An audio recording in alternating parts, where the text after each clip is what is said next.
Hi guys, what is up? It is Sam Kelly and welcome back to my channel, or welcome to my channel if this is your first time with me today. So today I felt like doing a video that I felt a lot of people always ask about, and that is my journey to becoming a physician assistant. Not only how did I discover the profession, but how did I get accepted? Because that's always the big one. Everyone wants to know, how did you get accepted to PA school? Because it is so difficult these days. Well, let me just tell you, my journey was far from perfect. I had to apply 2 different cycles. The first cycle resulted in all rejections all before the interview, and then my next cycle resulted in 7 interview invites and 2 acceptances. Today I am going to share with you how I went from someone who was rejected to someone who was accepted. Stay tuned to find out how I got accepted to PA school and my application timeline. Okay, so I have my timeline written down to get the exact dates for you guys. I'm talking about dates and like kind of time periods just so it's a little less confusing, so you can kind of picture it in your head. I'll add some sort of timeline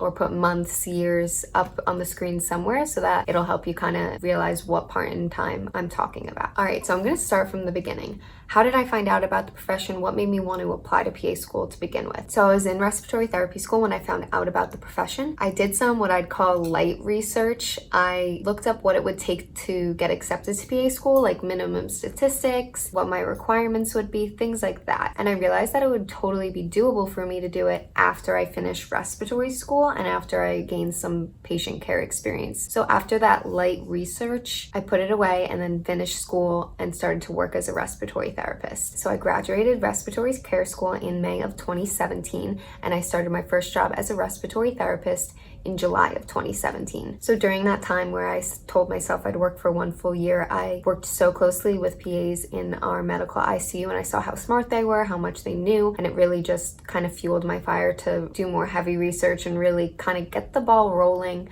on applying to PA schools. So this was in June of 2018, so just shy of a full year working. And I wanted to kind of start doing more research so when that year timeline hit, I would be prepared to apply. Well, little did I know when I did my light research, I didn't realize that the application cycles opened in April. At that point, June, it was already in the middle of the application cycle. Well, me, once I get my mind on something, I go full force. So once I was doing more research and I realized it was the middle of a cycle, I was like, okay, I have to get my stuff together. I have to apply. I didn't have to apply. Knowing that my application wasn't going to be the best, but definitely met minimum requirements, I decided to apply. I found schools in my local area that I met requirements for, and I decided to go ahead with those applications. Meanwhile, at that time, I only qualified for 2 schools, but 3 programs. One of the schools I was applying to had 2 campuses. So those 3 programs I applied to, I met the minimum requirements for. I did have 1 or 2 classes pending for them, but I signed up for those classes right away. They allowed pending prerequisites, and I decided to go ahead and apply that 2018-2019 cycle. I got my application in that cycle July 26, 2018. As you guys know, if you've been doing a lot of research,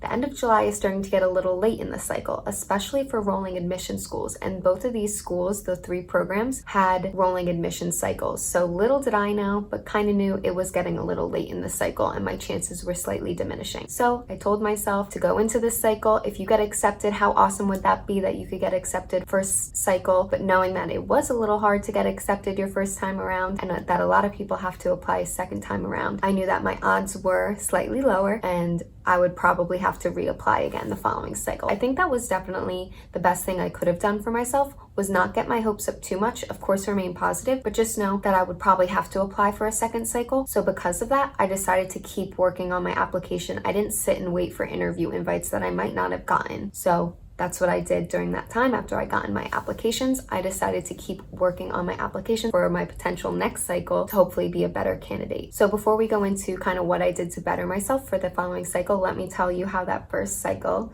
ended up. It ended up in 3 rejections. So my first rejection was received on February 2nd, 2019, and then my second rejection from the 2 programs from the same school was March 1st, 2019. So as you can see, those are later in the cycle. At least with these 2 schools that I applied to, they sent out their rejections or people that they weren't going to invite for an interview very late. So it was a good thing I didn't wait till I got these rejections to then start working on my application. I feel like that is one big mistake that a lot of PA applicants make. All right, now let's talk about what I did to get ready for my second cycle. What did I do to improve my application?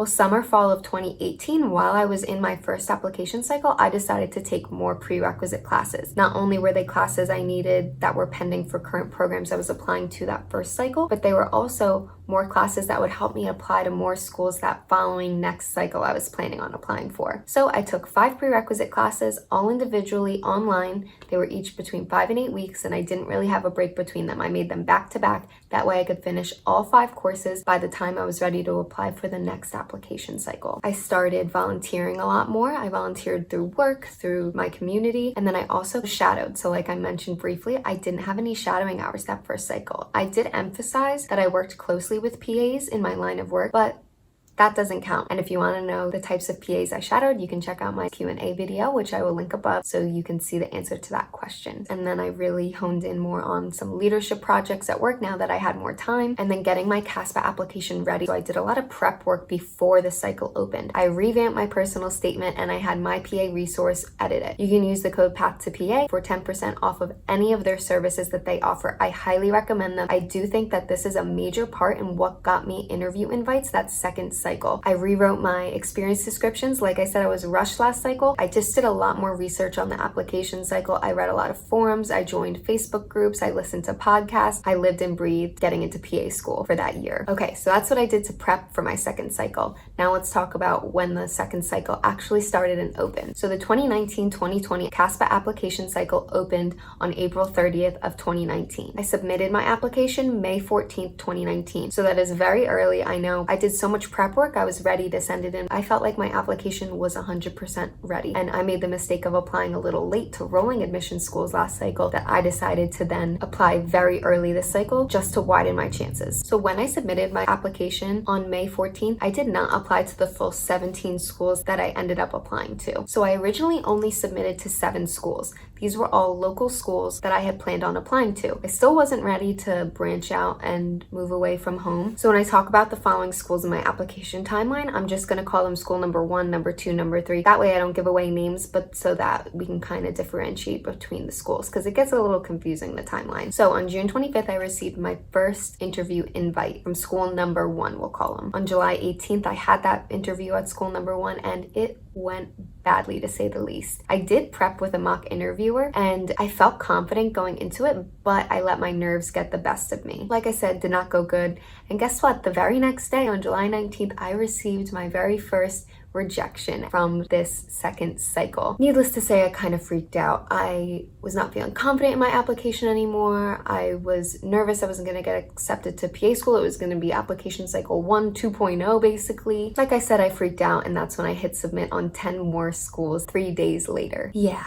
Lots of money going down the drain at this point, but it was all gonna be worth it if I got accepted to PA school. So those 10 more schools I applied to were schools I qualified for. A lot of them were not rolling admissions because it was getting late in the cycle. It was July 22nd at this point, and I was getting nervous that if I applied to rolling admissions school, that my application would get lost at the bottom somewhere. So I applied to all schools I qualified for within a 4-hour radius of home. On July 26th, after I sent in those 10 more schools applications, I received my second interview invite from school number 2, which was from that second set of applications. On August 24th, I had that interview. It went very well, a lot better than my first one. If you want me to talk about how to come back from rejection after an interview in a video, let me know and I would love to do one for you guys. Comment down below if you'd like to see that. On August 27th, even though that interview was good, I found out I was waitlisted. I wasn't too upset. I felt like it was a step in the right direction. I've heard all the time that waitlists can turn to acceptances, so I wasn't too upset. But I would have liked to get accepted, to say the least. I was also proud of my interview that time, so I figured that the waitlist had to come from different things. Someone had a stronger application than me, someone had higher GPA, or maybe just someone had a better interview. I didn't take it that I did bad. I took it as I'm good enough to be accepted to the program. There's just people ahead of me. So on September 7th, I received an interview invite from school number 3. I was excited about this interview, ready to go, and then the day before the interview, while I was traveling to it, on September 27th, I got an interview invite to school number 4. Way to hype you up like before an interview, right? Like that really got me excited. On September 28th, I had my interview at school number 3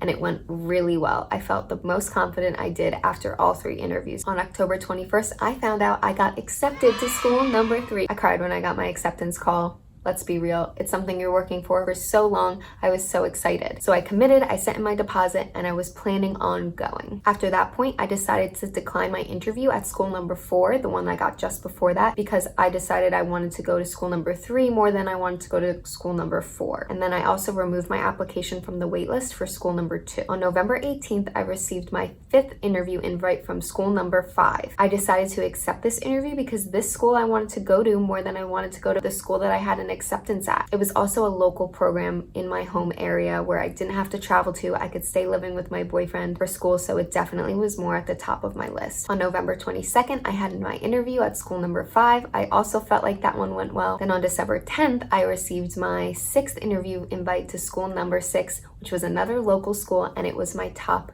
choice. I was freaking out at this point. I think it takes a lot of pressure off you once you already have an acceptance elsewhere to do well in your following interviews after that. You already have an acceptance, so if you don't get accepted to these schools, you have nothing to lose. It really gave me an edge off when I was going into these interviews. Then on December 18th, I had my interview at school number 6, and it went very well. It also just confirmed that the school was my top choice. I got such a homey feel from this school. I was really hoping I would get accepted to school number 6. Well, on December 20th, I found out I was waitlisted at school number 5, and then on January 16th, I found out I was waitlisted at school number 6.